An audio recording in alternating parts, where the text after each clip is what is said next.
안녕하세요, 여러분. 성공합시다. 우리가 만약에 자녀에게 유언을 하게 된다면 아마 인생을 살아보고 인생에서 느꼈던 가장 중요한 말을 할 거예요. 바울도 같은 심정으로 믿음의 아들 디모데에게 마지막 유언을 하고 있어요. 무슨 얘기를 할까요? 하나님의 사람이 유능해질 수 있는 유일한 방법과 선한 일을 지속적으로 할 수 있는 원동력에 대해서 알려주고 있는데요. 한번 들어가서 우리도 그 비결 한번 알아보도록 해요. 10절 나의 교훈과 행실과 의향과 믿음과 오래 참음과 사랑과 인내와 박해를 받음과 고난과 또한 안디옥과 이고니온과 루스드라에서 당한 일과 어떤 박해를 받은 것을 내가 가연 보고 알았거니와 주께서 이 모든 것 가운데서 나를 건지셨느니라. 무릇 그리스도 예수 안에서 경건하게 살고자 하는 자는 박해를 받으리라. 악한 사람들과 속이는 자들은 더욱 악하여져서 속이기도 하고 속기도 하나니. 그리스도인들은요, 세상과 달라야 해요. 세상은 우리에게 대세를 따르라고 압박하고 두렵게 만들지만 우리는 하나님의 자녀이기 때문에 하나님의 법을 따르고 지켜내야 해요. 바울은요, 지금까지 지켜낸 복음을 상기시키면서 디모데에게 이제 그 길을 계속 걸어가라고 권면하고 있어요. 또 바울은요, 아주 쉽게 자기의 길을 따르라고 조언하고 있어요. 자, 둘을 1차 선교 여행지인 루스드라에서 만났고 2차 선교부터 디모데가 합류하게 되면서 디모데는 바울로부터 복음을 제대로 배울 수 있었어요. 그래서 디모데는요, 바울이 그리스도를 따르듯이 바울의 뒤에 서서 그를 따르는 인생을 살고 있었죠. 그의 삶은요, 앞 단락에서 소개된 자기를 사랑하며 악을 행하는 사람들과 대조되고 있어요. 바울은요, 구체적으로 자기의 교훈과 행실과 의향과 믿음과 오래 참음과 사랑과 인내와 박해받음과 고난을 따르래요. 사실 누군가에게 나처럼 살아 이렇게 말하기는 쉽지가 않아요. 어떻게 보면 좀 교만하게 들리기도 하잖아요. 근데 바울이 여기서 나처럼 살아 이렇게 얘기하는 것은 주의를 집중시키면서 자기의 가르침이 진짜인 것을 객관적인 증거인 디모데가 지켜봤던 바울의 삶, 그리고 그가 견딘 고난을 증거로 제시하고 있어요. 삶과 견딘 고난은 어떤 사람을 검증할 수 있는 일반적인 시험 기준이기 때문이죠. 바울이요, 이렇게 복음의 목숨을 건 일관된 삶을 살 수 있었던 것은 그만큼 복음에 대한 확신이 있었기 때문이에요. 그는 세상의 어떤 위협과 위험 속에서도 초지일간 복음을 전하며 복음을 지켜내는, 복음을 위해서 고난을 견디는 삶을 살았어요. 또 놀라운 사실은 하나님은 그런 그를 내버려 두시지 않으시고 모든 고난에서 그를 건져내셨죠. 디모데는 그를 옆에서 다 지켜봤잖아요. 그러니까 이 말을 좀 편하게 얘기를 하자면, 디모데야, 네가 내 삶을 증인으로 다 봤잖니. 너도 할 수 있단다. 너도 복음의 목숨을 걸어라 라고 말하고 있는 거예요. 그러면서 지금 12절에서 보면 이 모든 그리스도인, 그러니까 자기가 받은 고난은 자기만의 독특한 것이 아니라 모든 그리스도인이 겪어야 하는 일이라고 일반화시키고 있어요. 자기보다 하나님을 더 사랑하면서 세상 속에서 경건하게 살고자 하는 사람들은 세상의 미움을 받을 수밖에 없고 박해를 받을 수밖에 없어요. 실제로 그렇잖아요. 사람들은 자기랑 같지 않는 사람들을 배척하는 그런 본성이 있어요. 그러니까 경건한 사람들은 세속적인 사람들에게 적대감을 불러일으키죠. 그건 언제나 그랬어요. 예수님도 박해를 받으셨잖아요. 또한 우리에게 세상이 너희를 미워할 것이다.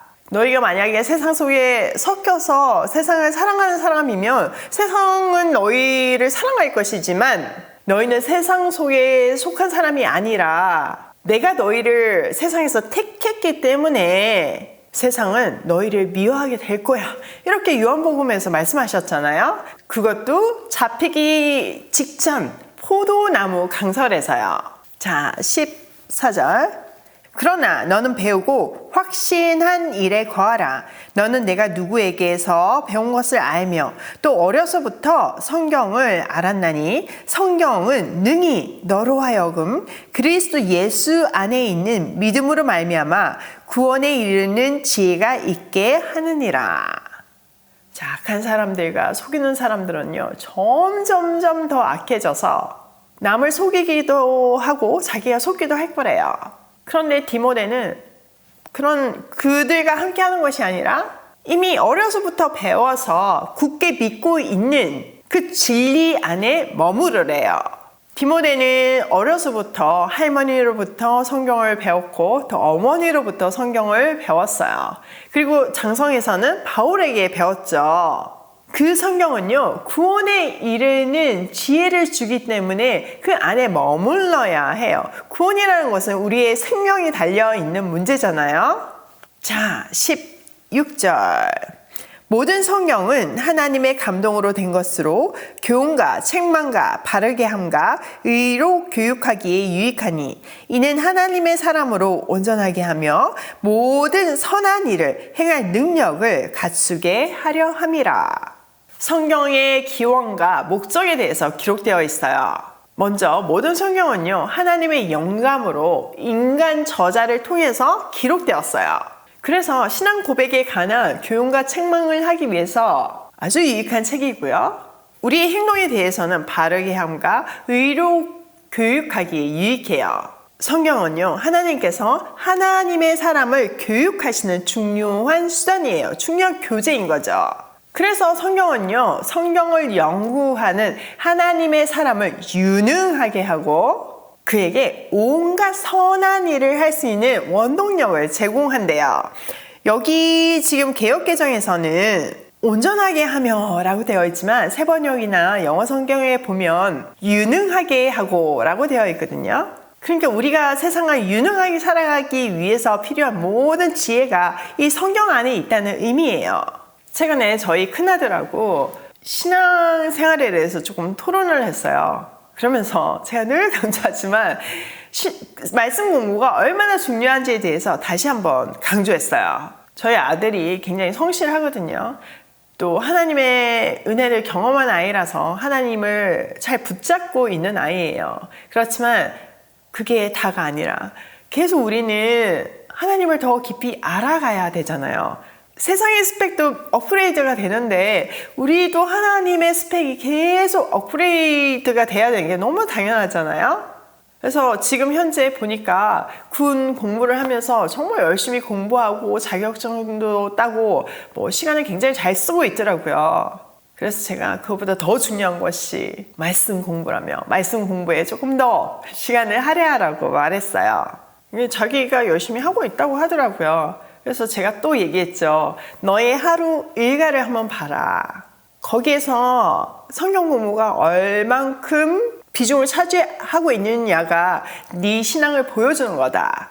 그러면서 또 하나님을 아는 것이 최고의 스펙이라고 강조했죠. 정말 간절히 우리 아들이 그 최고의 스펙을 쌓는 사람이 됐으면 좋겠거든요. 그런데 오늘 지금 이 본문에서 하나님이 다시 한번 컨펌해 주시네요.